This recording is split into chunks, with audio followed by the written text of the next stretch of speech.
As soon as we alighted from the car, we were received by Shambit Tarafdar, who was waiting for us at the apartment gate.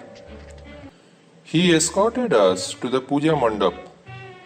There, Feluda found Mr. Majumdar, Mr. Bhavani Sutradhar, the treasurer of the apartment committee, and few other residents of the apartment, and of course, there was Shravan Mollik, the caretaker of the apartment, who seemed to be absolutely clueless about the mishap.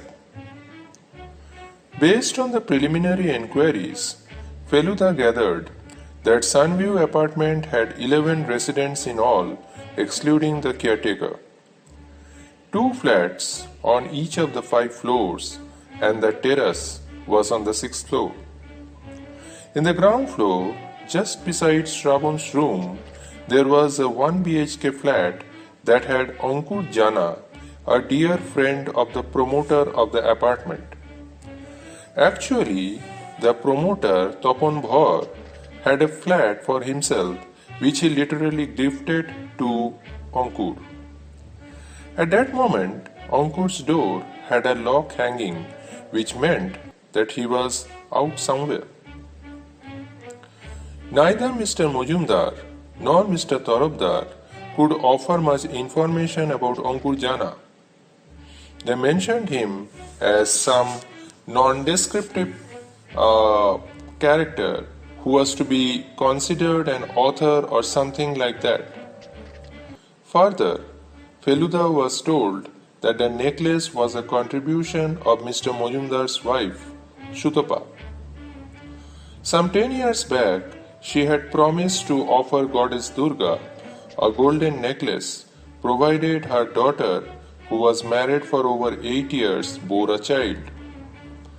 Actually, Manisha, daughter of Mr. Majumdar, was tormented by her in-laws almost every day for staying childless, and this was causing immense amount of depression in his daughter. Shutapa Majumdar's promise received God's blessing, as within few months Manisha gave birth to a lovely baby boy.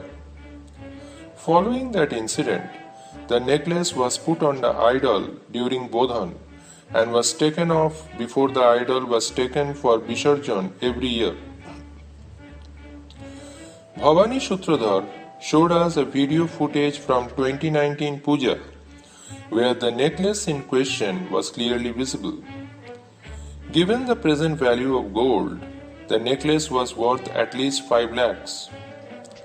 Asked about possible suspects, neither Mr. Majumdar nor Mr. Tarafdar could take any name, since all residents were staying in the apartment for over 15 years, and they had mingled a lot over the years and almost know each other inside out.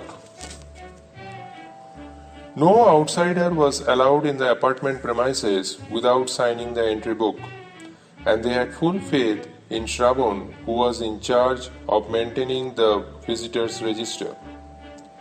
Of course, since the last couple of days, there were 2 additional individuals in the form of the 2 Dhakis, whose names were Madan and Sanatan respectively. Madan was playing the Dhak at this puja for over 12 years now, and Sudhin Babu strongly endorsed Madan's innocence. Sanatan was someone who was not known to anyone in the apartment, but only to Shambit Babu, who was head over heels praising his character. Mr. Tarafdar mentioned that Monotosh was the Dhaki who used to play the Dhak each year along with Madan, but this year he was down with corona and thus was indisposed. Being the secretary who was responsible for arranging lot of crucial things for the puja, including the Dhaki, he spoke to a couple of his friends, and it was through one of them that he got to have Sanatan's details. He had played the Dhak at various important housing complexes in Kolkata earlier, and people lauded his skills at playing the Dhak and his mannerisms. The bottom line was, based on the respective endorsements, there was no room for either me or Feluda to doubt the integrity of either of the Dhakis in the said matter. However, Mr. Tarabdar had some doubts on Ankur Jana, whose movements and mannerisms often looked suspicious. Amidst all those information dissemination, Sudhin Babu was constantly found to be restless, as he was concerned about his wife, who was very badly impacted, as she had heard about the theft.